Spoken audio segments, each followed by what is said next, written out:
1936 সালে হয়েছে। সিলেটের দৃশ্যমান সকল উন্নয়নের অগ্রণী ভূমিকা পালন করেছেন এম সাইফুর রহমান সাহেব, সাবেক অর্থমন্ত্রী, সিলেটের কৃতি সন্তান।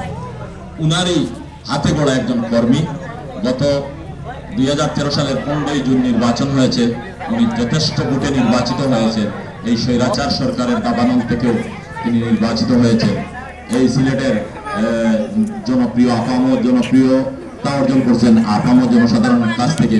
2018 সালে যখন কোন গুম এই আকাশে কালো মেঘ জমে আছে, রাতে বুথ প্রায় 40,000 কাস্ট করে নিয়ে গেছে, তারপরেও জনগণের এই ভালোবাসায় তিনি দিনে যত ভোট হয়েছে দানের শীষের প্রতীকে তিনি মেয়র নির্বাচিত হয়েছেন। দীর্ঘ 10 বছরের নির্বাচিত মেয়র থাকলেও তিনি প্রায় 7 বছর মেয়র দায়িত্ব পালন করতে পেরেছেন। প্রায় 2.5 বছর 3 বছর জেলে ছিলেন। বিভিন্ন নির্যাতন নিপীড়নের শিকার হয়েছে। তৎকালীন 27টি ওয়ার্ডকে তিনি রাস্তাঘাট, কালভার্ট এবং স্বাস্থ্যকেন্দ্র সহ বিভিন্ন সরকারি